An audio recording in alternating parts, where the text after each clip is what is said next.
Okay, couple of things before I go into John chapter 18. What's really sad to me today is the church world today is getting to the point where it's just like our education system. It's ignorant.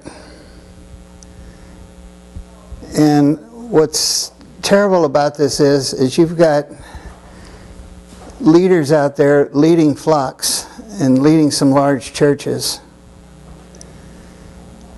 that their mentality is, I already know it all. Everybody else that doesn't know what I know is a heretic or wrong. But I'm not going to read a thing that you have because I already know it all. I'm not going to look at what you have because I already know it all. And that takes me all the way back to Hal Lindsey, who thought he knew it all, who took the material when it was handed to him and threw it across the thing. I'm not going to read it because I already know it all.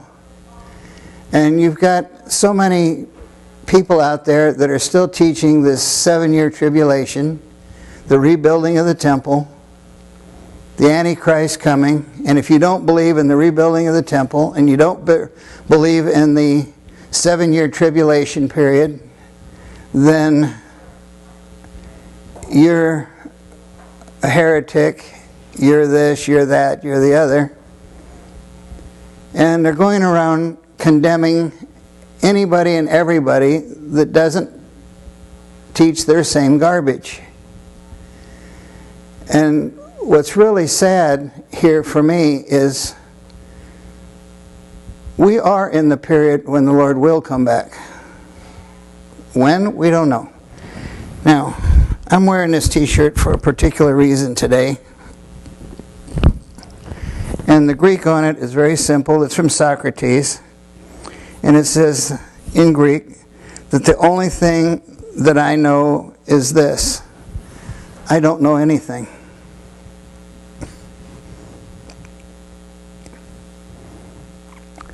Now, I learned many years ago that you really don't know anything. But the only way you can know is you study, you learn, you seek, you dig into it, and you learn. And if somebody challenges you, or somebody questions you, or somebody gives you something to look at, you look at it. You examine it. And over the years, when my mother's sister, Irene, my godmother, and I was in St. Louis teaching, and I stay at her house, which I did a few 100,000 times, growing up in St. Louis every summer, living at her house with her boys, being treated by her like she was my mother and I was her son, and her husband, my godfather, never treated me any different than his own boys. And there's a love between me and her, just like with my own mother. And one time when I'm staying there, she knew I was beginning to really research and study some things. And she had a little Greek Bible. And she handed it to me. And she says, maybe I thought you might be interested in looking at it. I took it. I started to examine it, started looking at the Greek, started realizing that the Greek in that little Bible was so much richer and so much more being said than what's in our English translations. And I wanted to know what? I wanted to know more. Well, then I started realizing, a lot of these words are composite words. They're not just a single word. Then I started learning that in Greek, if you use a concordance, and a concordance for studying, that's okay. But the minute you chop off a beginning of a word or an ending of a word in Greek, it's just like Spanish. If you take a root word in Spanish, it's got a particular meaning. But if you change the ending or the beginning or the whatever with the word, you change its grammar, you change its meaning, you change everything about the word. You develop a whole new picture of a word in Spanish. What's the same in Greek? Because Greek and Spanish grammar are the same. They're identical. And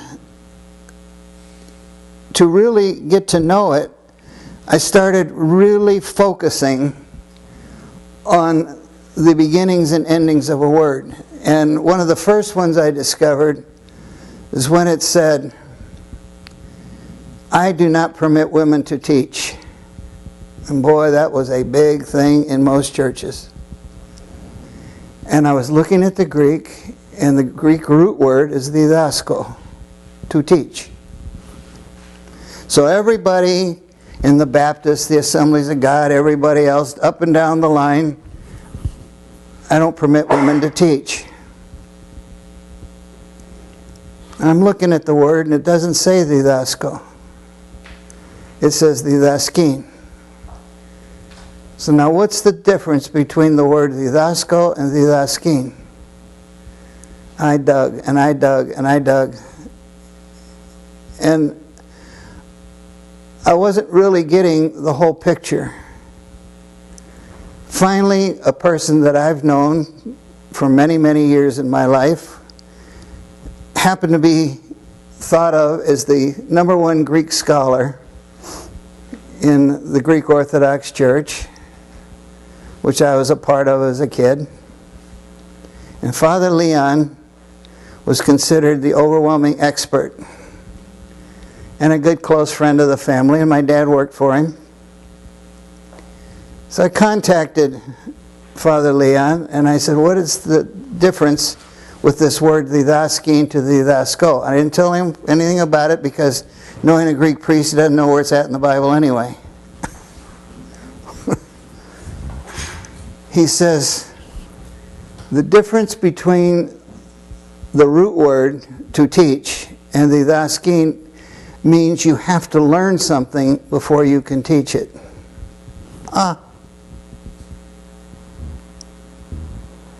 Now I read what Paul had to say. Women, I can't permit you to teach until you've learned from your husbands. Go home and learn from your husbands. Not in here. I can't permit you to teach until you've learned. Now that's a whole different ball game. Right? I mean, that's totally different. Because in those days and at that time of the world, women didn't learn. They didn't study. They weren't part of learning. They couldn't be part of the synagogue. They weren't part of... So they didn't know. They didn't learn.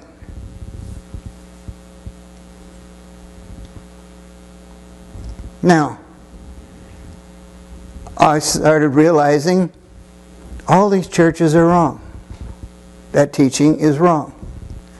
So I started finding more and more and more things that became doctrines in churches that are wrong. Then I started realizing the picture about the crucifixion that's been portrayed in churches with the 3 crosses is wrong. It's a living tree. It's not a dead tree. It's a living tree. The crossbar is dead wood, but not the tree. Then I started looking and looking and looking, and I realized something else. Oh my goodness. There are no 3 crosses. There's no 3 trees. There's 1 tree. There's 3 crossbars. He's facing into the temple. like the red heifer would be facing. And they're crucified on the other side. So now it makes sense how being crucified, hanging there, suffering, can't hardly breathe, dying, that they were able to even speak to each other because their heads were right here next to each other. Not umpteen million feet apart on 3 crosses. So now all of a sudden the picture starts getting what? Clearer. And also when they broke their legs, they went from one bad guy to another bad guy. Around the back. In other words, they didn't go from, Yeshua in the middle, but... No, and they went around to one of them on the side, went around the back to the other one on the side. By the time they get around to Yeshua in the front, he's already given up his spirit, which we'll look at. And I start looking at all these different traditions. And I started, just because my aunt, my godmother, gave me a little Bible in Greek and would say, would you like to have it? And because I now wanted to learn something, and because I started learning that these root words in Greek a Greek word doesn't create a picture. Okay? It's a logic language. I started realizing, well, wait a minute. When you start taking different words and you start fitting them together, changing the endings, the beginnings, all this, you're trying to say something. And I started realizing, you know what? This is a Jewish book about a Jew in Judea. Maybe it's a Jewish book.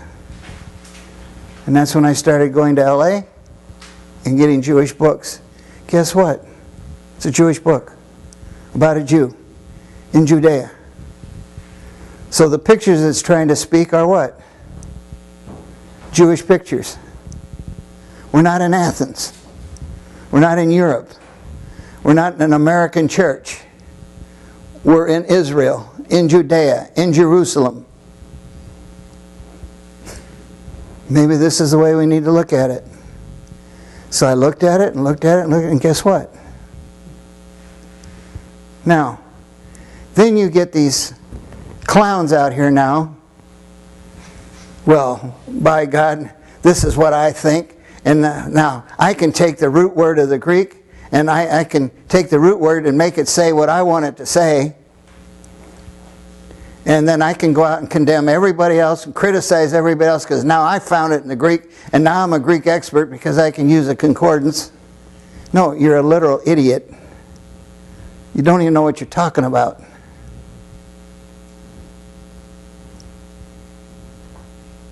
And you're going around condemning people because they learn. And you already know it all. And man, we are getting a real flood of know-it-alls. They are crawling out from the woodwork. Know-it-alls. But this criticism of other people, this is bad. This is bad. It's one thing if you can show somebody there's an error in their teaching or something's wrong with it, and you can lead them or guide them or try to show them. That's one thing. It's another when you think you know it all and you're going out and start condemning people. Big difference. But there's a couple of them out there right now that they're really leading people astray, and yet they really think they know it all and they are the it. Well, I can put something else in front of it, and that's what they are.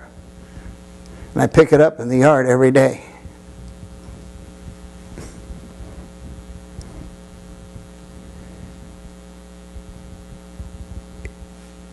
If you think I can take a Hebrew word and I can say, oh, I got this picture. And yes, I can take this Hebrew word and oh, I can make it say what I want it to say, and then I'm going to use it to criticize everybody else. And yet somebody comes along that really knows Hebrew and says, no, you're misusing the word. And I sit there and say, no, I'm the only one that knows how to use the word because I looked it up and I'm the one who knows how to use it. And you who knows Hebrew don't know what you're talking about. You're an idiot. And that's what's happening right now in some of these churches with Greek. They think they know. And they are stupid. And they are deceiving people, leading people astray, condemning and criticizing people who are trying to teach other people to keep them away from the truth. That's bad. Now, I said all that because there are some things in chapter 18 and 19 of the book of John that are not right, according to tradition in churches. Plain and simple. We're going to look at them. Now it starts out, chapter 18, when Yeshua had spoken these words, he went forth with his disciples over the ravine of the Kidron, where there was a garden. Now, where's the Kidron Valley? In between the Mount of Olives, and in Jerusalem, between the Mount of Olives and the Temple Mount. Right? That's the Kidron Valley. So now how did he go over the Kidron Valley? Well, there was a type of a causeway or bridge, right? That the priests used to go up for the sacrifices on the Mount of Olives. Now, being that time of the year, which was Passover, you don't cross over the Kidron on the dirt. Priests didn't cross over on the dirt. They had to cross over on a natural hewn stone causeway of some kind. Why? Stay clean. Because if anything ever died and was under there, under the dirt, they would become unclean. But Yeshua now is using the causeway and he's going over, and we know the garden area in which he himself entered and his disciples.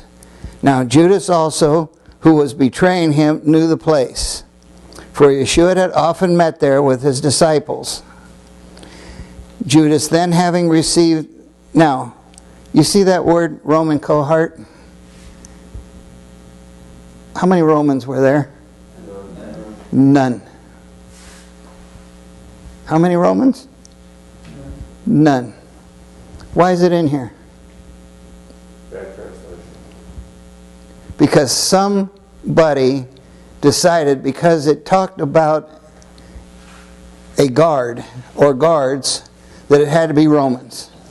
So they stick it in the English translations. So now every time you see something from a church or taught in a church, they have everybody that's going to go on the Mount of Olives to arrest Yeshua or anything else, they're what?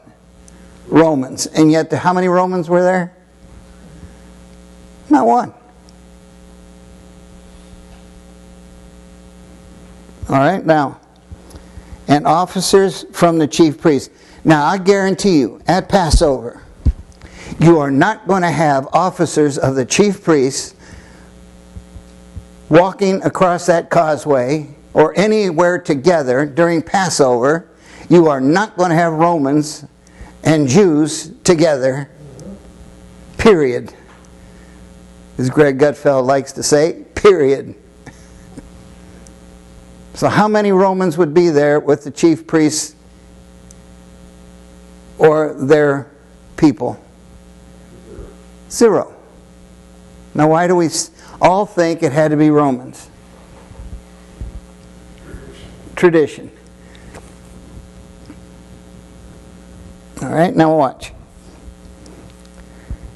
Received, now forget the Roman cohorts and officers. These were temple guards.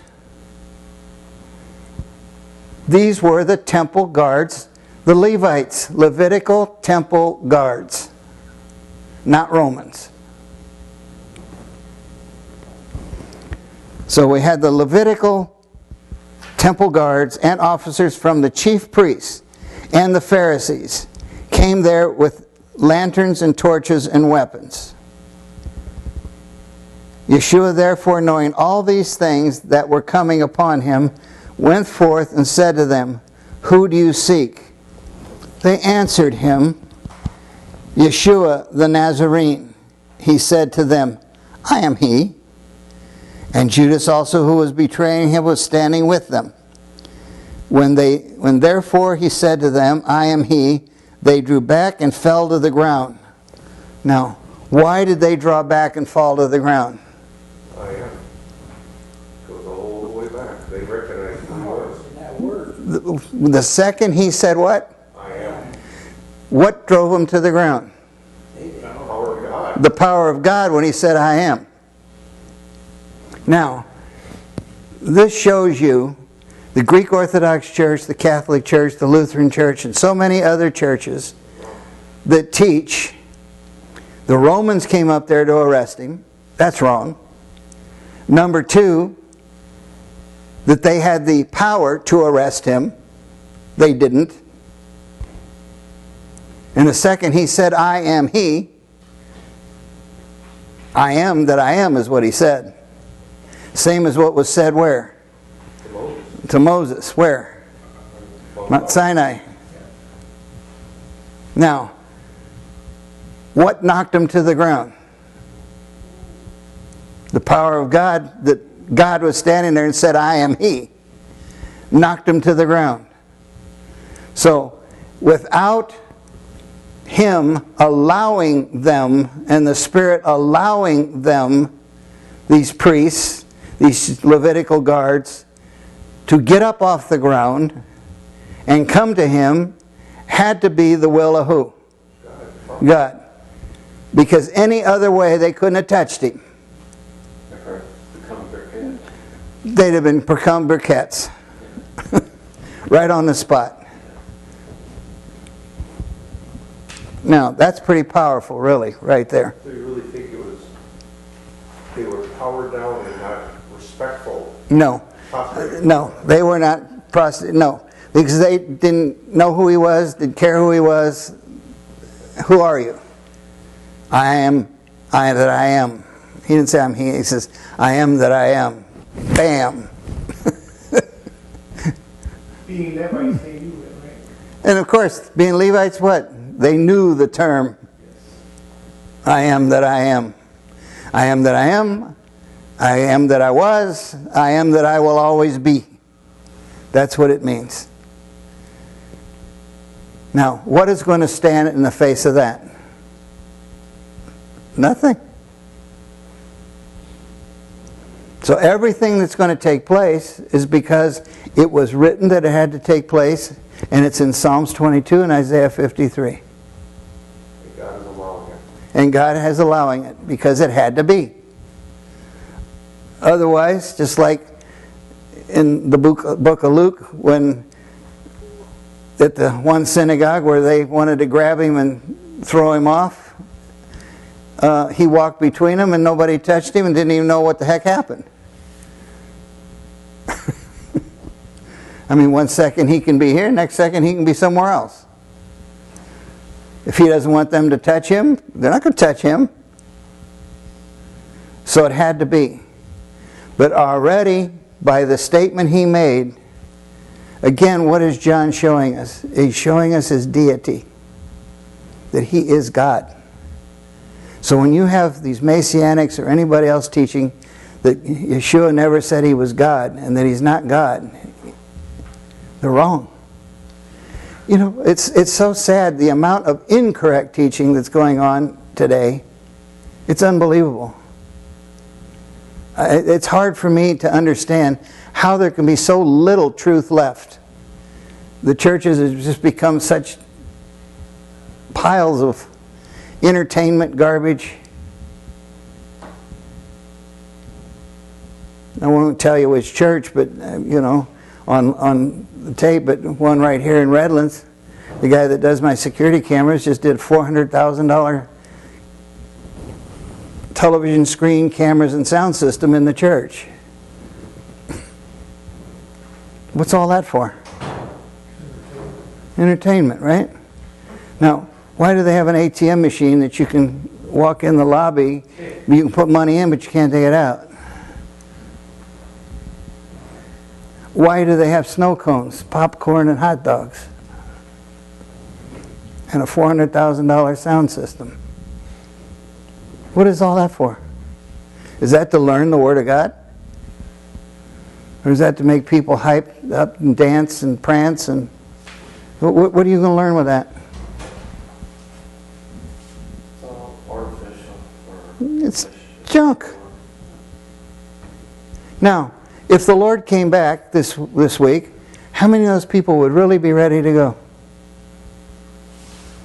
How many would be part of the first 5 virgins or the second 5 virgins? Now, that's frightening. It could have been this week. It could not be this week. Okay? The one thing I know is I know nothing. I don't know anything. When it comes to when that Lord's coming back, I know nothing. I'm not even going to try to know. All I know is I want to be ready. That's it. You know the season, and that's all you I'm not even worried about the season. All I'm worried about is I'm ready. I don't want to be part of that second 5 virgins that don't have enough oil. I don't want to be out there playing, fooling around, going to sound system and dancing and prancing with snow cones.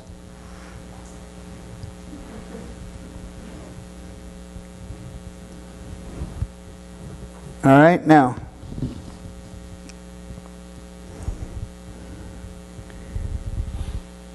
And therefore he said to them, I am. They drew back and fell to the ground. Again, therefore, he asked them, who do you seek?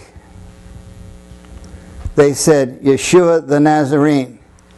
Yeshua answered, I told you that I am. If therefore you seek me, let these go their way. That the word might be fulfilled which he spoke of those whom thou hast given me, I lost not one. Simon Peter, therefore, having a sword, drew it and struck the high priest's slave. Where's the Romans? Who was there? The temple guard. Temple guard, and then we have the high priest, what? Servant. Not slave, but actually it's a servant. It's the one that cleans him, dresses him, pampers him, and everything else. Why they translated slave, I don't know. And cut off his right ear, and the servant's name was Malchus. Yeshua therefore said to Peter, put the sword into the sheath, and the cup which the Father has given me, shall I not drink it? Now, very next stupid verse again. So the Roman cohort, no Romans.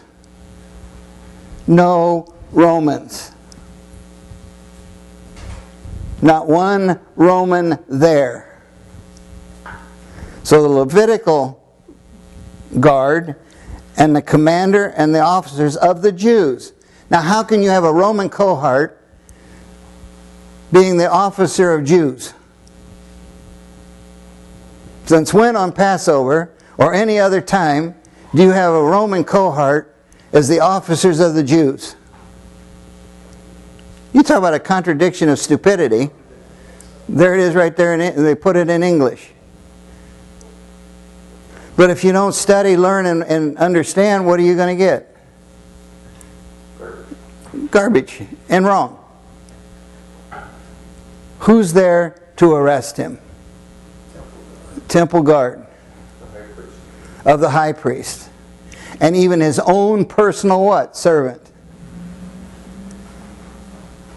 And not only the temple guard, but the elite of the temple guard and the commanders of the temple guard. They're the ones there. Not Romans. The high priests weren't there. The high priests weren't there yet. No. Right.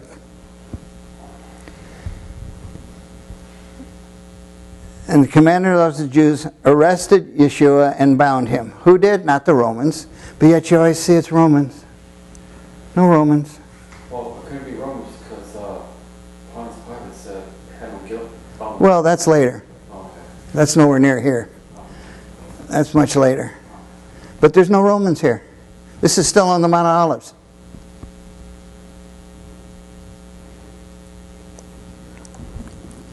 And led him to Annas first.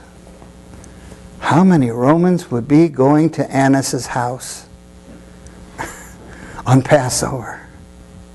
How many Romans would you see walking into Annas' house, arresting Yeshua on Passover and taking him to Annas? Why would the Romans take him to Annas?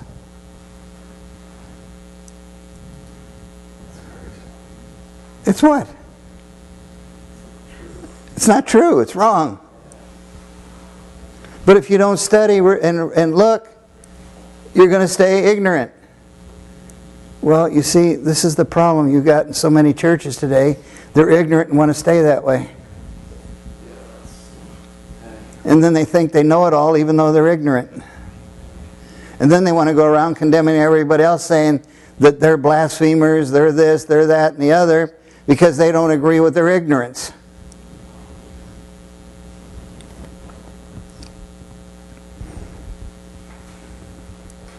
Annas first, for he was father-in-law of Caiaphas, who was high priest that year. Now Caiaphas was the one who had advised the Jews that it was expedient for one man to die on behalf of the people. Now, as we were going back, when did Caiaphas do this? And was it Caiaphas speaking, or was it the Spirit of God that took over Caiaphas and had it come out of his mouth? It was prophetic what he said. That was prophetic. And that's because the Spirit of God came over Caiaphas, who was the high priest, and it was customary, if God had anything to say to the people, it was said by the high priest. And the Spirit didn't enter anybody else, to use anybody else. The Spirit, going all the way back to the time of Moses, entered who? The high priest. Well, may I add a little thing in here? To me, it was totally prophetic what he said, because it was prophetic. It was God's plan. But I'm wondering if when he spoke it, he was thinking in his own political picture. No, remember when I taught it all the way back? I showed you that it was the Spirit of God that came over him, and he spoke it as high priest. And that's what I'm reminding you of again, because as you watch the story, it's important. Now,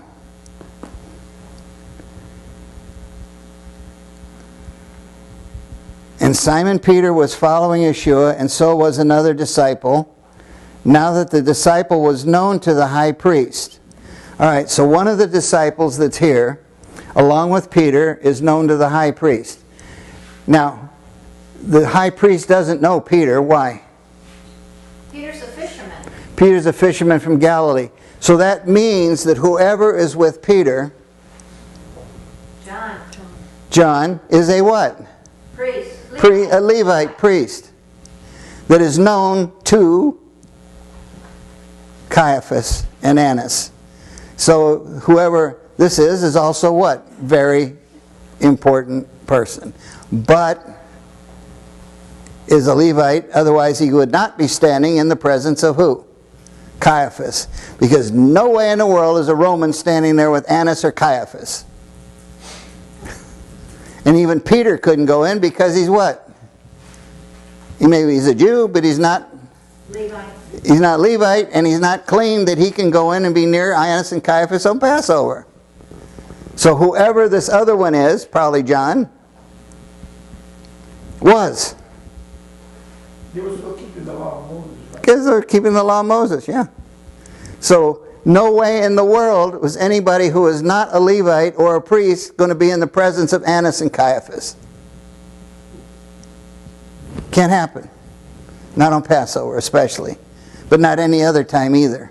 John was a Levite. And John's a Levite, yeah.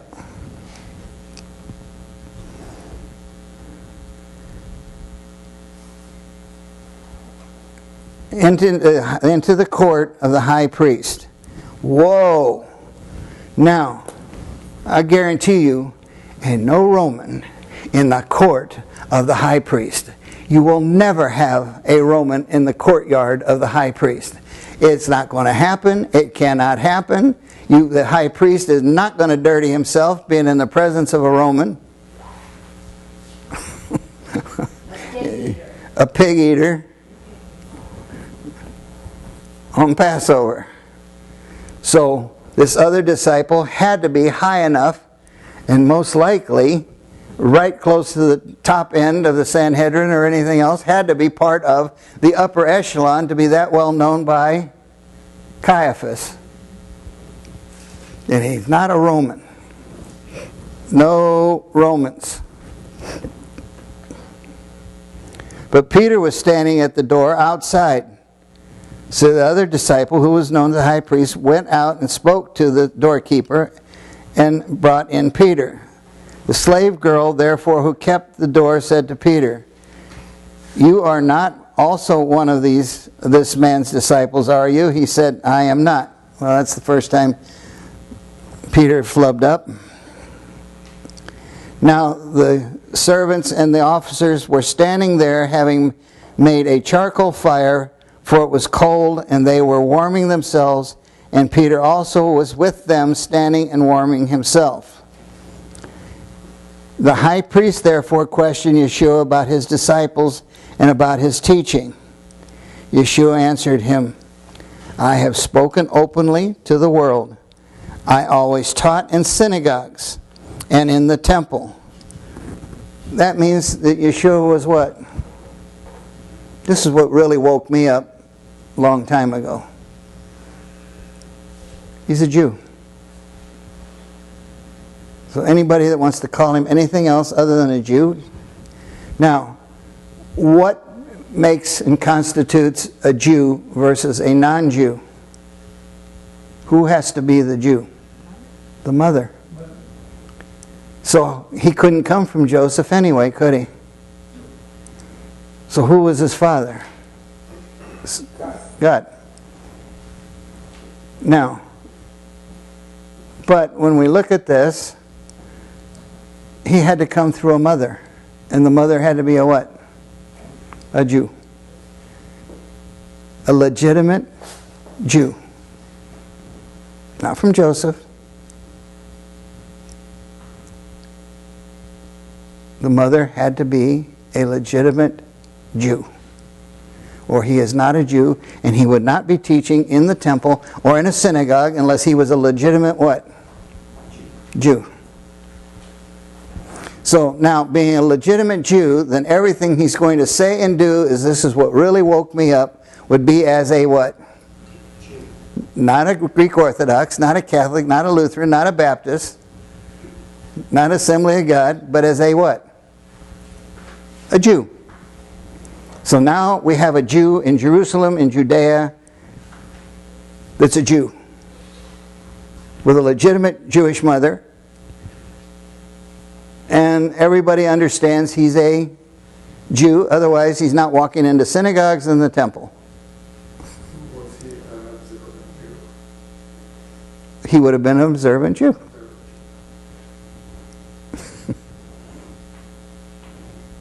He couldn't. They wouldn't be messing around. If he wasn't an observant Jew, he wouldn't be in the synagogues or the temple. Well, no, they wouldn't even pull him in like this. They wouldn't even know. They wouldn't do anything with him. They would discredit him Right. by not being a Jew. So, Peter. So that means he followed the law, right? he He said he didn't come to abolish it, so obviously that's right. followed He didn't come to abolish the law. He came to fulfill it. So that meant he followed it. So every law he gave to Moses, he followed. perfectly. Perfectly. Without a flaw. As a Jew. So if you want to understand this whole picture that's written in the Gospels, you've got to understand it from what perspective? The Jewish So now if you remove the Jewish perspective and add Greek Orthodox, Catholic, Lutheran, European, or American, you're what? You're losing it. Which is what we have today. Which is what we have. So now, if they do put it on cantatas and plays and all this other stuff, we got Romans arresting him here, we got Romans dragging him there, and Romans taking him over here, and there's a Roman in the picture.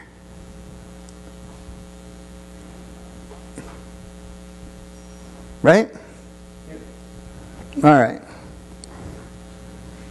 I was sitting in the temple where all the Jews come together, and I spoke nothing in secret. Who came together? Jews. Where are the Gentiles? We don't have Gentiles here. He wasn't speaking to Gentiles. We don't speak to Gentiles until Paul. Then we start speaking to Gentiles. He's the disciple and the apostle to the Gentiles. The Israelites. Because first it went to the Jews, then it went to the Israelites, then it goes to the rest of the nations. Lost sheep. Right? The lost sheep of Israel, which started with Paul. Now how come Paul knew where the lost sheep were? He lived there. He was born there. He was part of it. Why do you question me? Question those who have heard what I spoke to them. Behold, these know what I said. And when he had said this, one of the officers standing by gave Yeshua a blow, saying, Is this the way you answer the high priest? Where's the Romans? Who's standing there? Who struck him? A Levite. There's no Romans in there with the high priest. There's no Romans striking him here at this point. You're going to have Romans in there with the high priest? No. On Passover? Everything will be fine. Yeshua answered him, If I have spoken wrongly, bear witness of the wrong. But if rightly, why do you strike me? Annas, therefore, sent him bound to Caiaphas, the high priest. So now we're still where? We're only with Annas. He bound him and sent him where? Now, did he send him with Roman guards? No, sent him with Levites. Now Simon Peter was standing and warming himself. They said therefore to him, You are not also one of his disciples, are you? He denied it and said, I am not. One of the servants of the high priest, being a relative of one of those whose ear Peter cut off, said, Did I not see you in the garden with him? Peter therefore denied it again, and immediately a cock crowed. Now, who's the one that cut the ear off? Peter. He was a bit of a hothead, He had a bad temper. Sons of Thunder. He and John were called sons of thunder, yes. But was that John, was that the different John than the Levite? No, that was the same as the Levite John. John had a temper too? Yes, they both had tempers. It's a Middle Eastern temper. Sons of thunder. Yes, they were sons of thunder. And if you know a Middle East temper, Isn't that John and his brother, King James? Is that who it was? Oh, John and James? Yeah, I thought it referred to. Yaakov and Yeah. Sons of I Thunder? thought those were the Thunders. I have to look it up. I have to look it up real quick. anyway, Peter had a temper too. Peter had a bad temper. But he also lied. As everyone else on this planet. But yet, what did the Lord think of Peter? He knew he'd come around. And he told him to go what? Feed my sheep. See, there's another problem with churches. Every stupid pastor on this earth thinks those sheep that he's teaching are his. Not one of those sheep sitting in a church is his. Every person that he should be teaching, looking at, and dealing with should realize that those sheep are the Lord's sheep, and that the Lord wants nothing but the truth, not his stupid opinion. I need to read Ezekiel 34 every day. Yes, go to read Ezekiel 34. Yes, please. Pastors Keep claim themselves in check. Pastors claim that they're sheep because they get money. You know what you do with sheep every year? Fleece them. You fleece them, you shear them. Well, pastors do it every Sunday. And especially on holidays, Christmas and Easter, they get the double clippers out. You do it twice in the same week. The greatest number of churches I got told to get out and never come back was every church that I went in and started teaching that there's no such thing as New Testament tithing. Man, I got the left shoe of fellowship from every one of them. Why? Because if you don't teach tithing, you can't shear the sheep. Revenue stream. The Lutheran church I went to, the pastor liked to say, "Thank God for 5 Sunday months." Yes. Yes, a lot of pastors love 5 Sunday months, which we have at one next month. More paydays.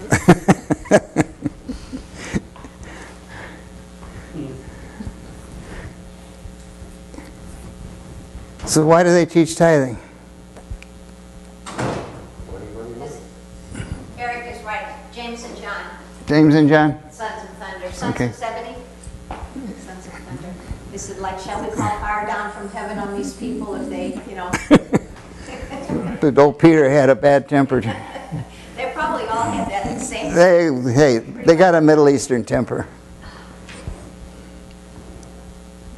But nevertheless,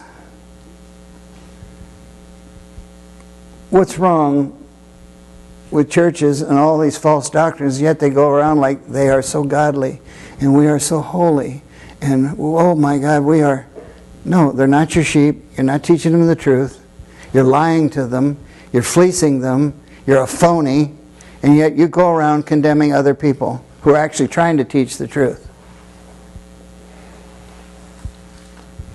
What's wrong with that? What do they call a huh? What's wrong with it is most people aren't interested in the truth. Most people aren't interested in the truth. And most people are actually very happy being fleeced. Most people are really thrilled they get fleeced. They like being part of something that's big because it makes them feel like That's right. And today, nobody wants anything from the Bible more than a McDonald's version with no secret sauce. Don't even give them, just give them a double patty of music, some extra cheese that's not even real cheese. It's fake cheese. a lot of faith today, isn't there? Yeah, and they're standing in the pulpits. What I don't like is the way they're attacking people that are trying to teach the truth. And we're not the only ones, but they're out there attacking everybody. And going around like they're so godly, and they're so holy, and they're the judge. No, there's only one judge. His name's Yeshua. He is the judge, not you.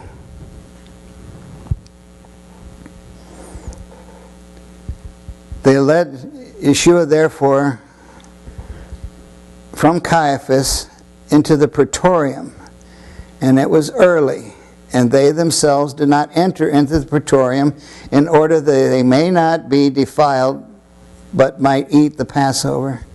Okay, that verse alone kills every stupid idea that there were Romans involved in any part of this arrest.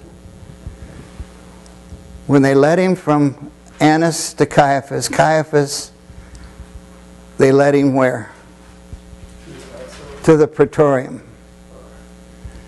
And why didn't they go in the praetorium? Because they couldn't partake in the Passover because they become dirty, unclean. Now, why would you have Romans on the Mount of Olives arresting him, taking him to Annas and Caiaphas if it's a Roman cohort?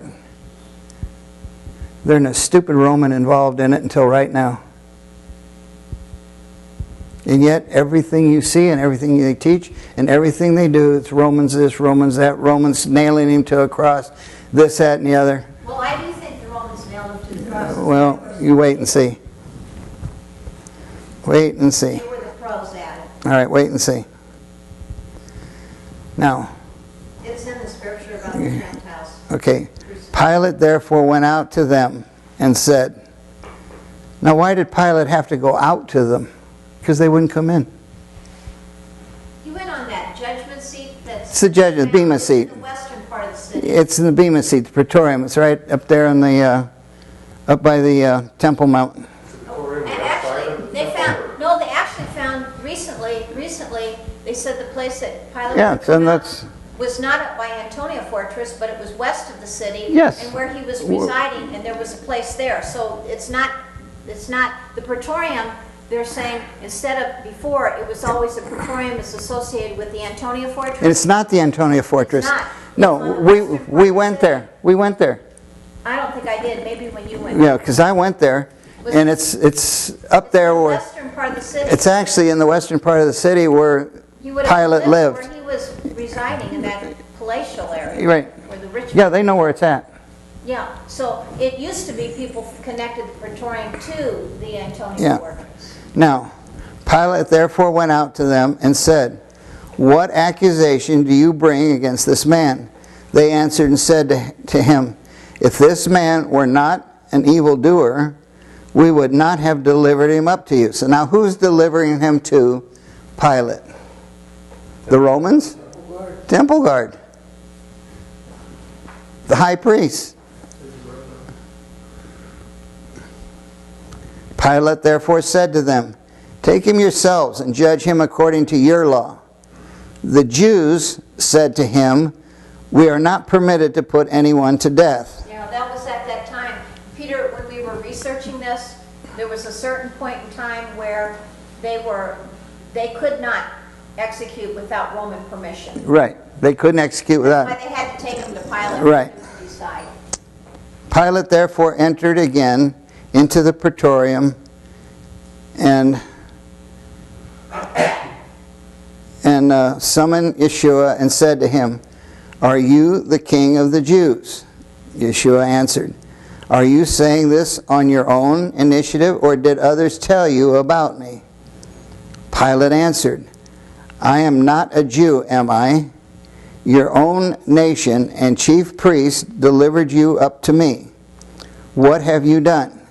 Who delivered him? The chief priests. Who delivered him up to Pilate?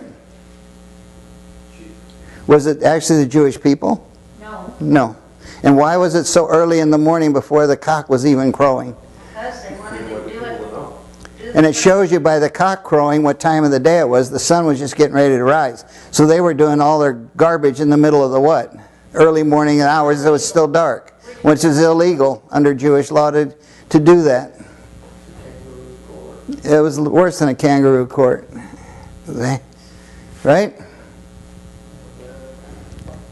Jesus answered, Yeshua answered, "My kingdom is not of this world. If my kingdom were of this world, then my servants would be fighting that I might not be delivered up to the Jews." Meaning the religious The religious leaders, not the people. Right. But as it is, my kingdom is not of this realm. Pilate therefore said to him, "So you are a king?" Yeshua answered, "You say correctly that I am a king. For this I have been born, and for this I have come into the world, to bear witness to the truth. Everyone who is of the truth hears my voice." This is my scary feeling about churches today. The teaching of this 7-year tribulation, Antichrist, rebuilding the temples. There's no truth. It's a lie. Total lie. So much of the Christmas, the Easter, and everything else, it's a total lie. So much coming from these pulpits is a total lie. How are they really leading people to the Lord when they're glorifying themselves in their pulpits, calling them my sheep, not the Lord's sheep, and then not feeding the truth? What's the danger? Some of those sheep are going to be lost.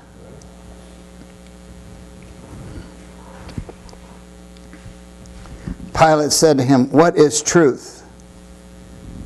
And when he said this, he went out again to the Jews and said to them, it's not just Jewish people, this is the Jewish Levites that brought him there. Okay? It's not even the chief priests.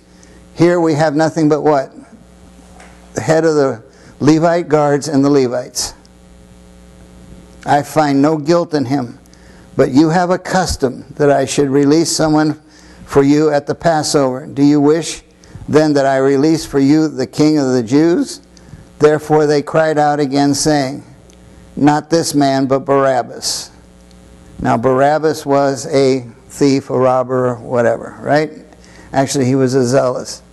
And what was Barabbas' name? Son of the Father. Yeshua Barabbas, make a son, Yeshua son of The Father. Father. And it's not Barabbas. See, this is another thing that's false. Interesting His thing. name was not Barabbas. It's Yeshua Bar Abbas. Meaning Son of the Father. Aramaic, son of the Father. Yeah.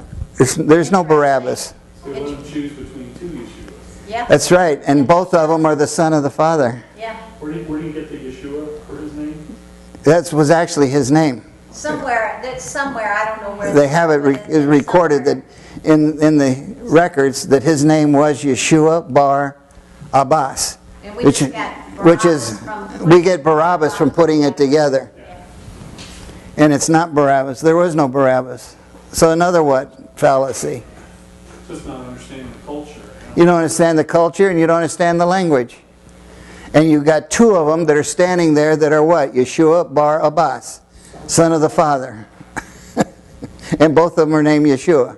Pick the world or pick the Father? Choose which Yeshua Bar Abbas do you want? This one or this one? All right, and we'll pick up next week. Or next class.